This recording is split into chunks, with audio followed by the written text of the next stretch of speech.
Hey everybody, Scojo Insta360. Now you're here because you want to learn about the Insta360 One X accessories. So I'm going to give you that information. What you're about to see is a chapter from a larger video where I get into, the app and the customer service and the workflow. So if you like what you see, click on the link in the description. You'll be able to get the full video. For now, enjoy. Catch you on the other side.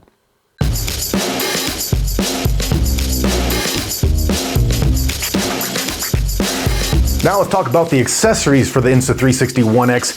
It's kind of a mixed bag again for this. They have a lot of really cool accessories that are available when they're available. The problem is right now it's insanely hard to get your hands on any of the accessories.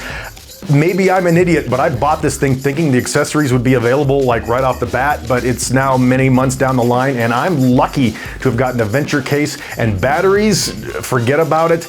It's a really tough thing with the accessories. I do have the snow bundle. The little chest mount is decent. It's a little bit flimsy and you don't want that thing falling off when you're out there, so I like having it. It's really simple to put on, but it's a little bit flimsy. I'd maybe like a little bit more stability in that area. And then I got the selfie stick, and it's pretty good. I actually, for the most part, really enjoy this. You got to watch out when it gets cold. It has a tendency to not want to close or open, so that can be sometimes a pain in the butt. And also, when you are trying to screw it on, it also is tightening the selfie stick, so when you try to loosen the camera, it loosens the selfie stick. When you try to loosen the selfie stick, it loosens the camera. So a little bit of a pain in the butt there, but all in all, not so bad. I took the helmet mount out and I used it twice. And how many times did it come off my helmet?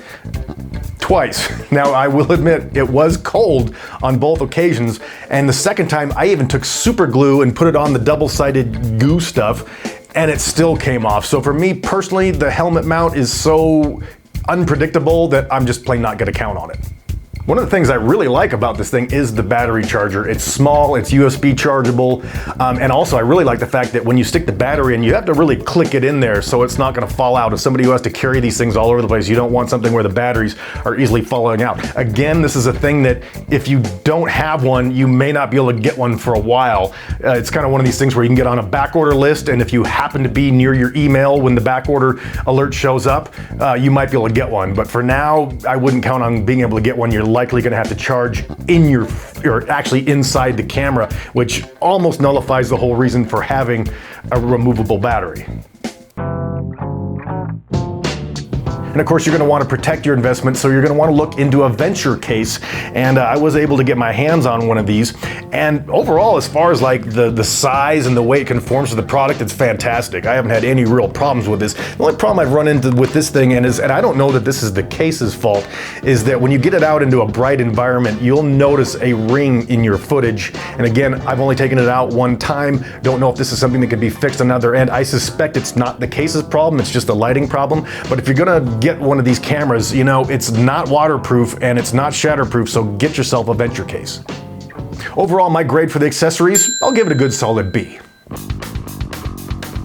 And finally, one of the weakest things of this entire camera is the battery, on multiple levels. Right now, it's very difficult to get your hands on a battery. They claim that it runs for about an hour. I don't know anybody that's getting an hour out of the battery. Most people are getting about 45 minutes. I'm getting a half an hour to 40 minutes on a day when it's not cold, which takes me to the next thing, is that the batteries suck in the cold.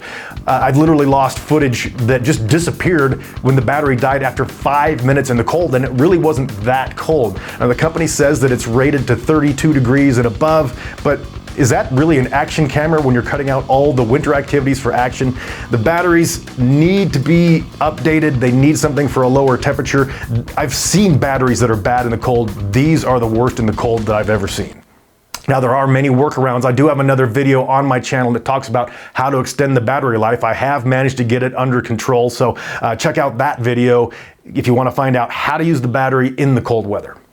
The grade that I would give the battery is a good solid D, bordering on D-.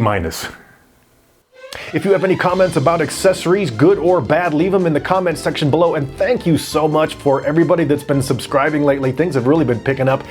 When you do subscribe, hit that little bell button and you'll get alerts every time I make fresh content. So I appreciate all of you out there. I am Scojo Insta360. I will catch you the next time around the sun.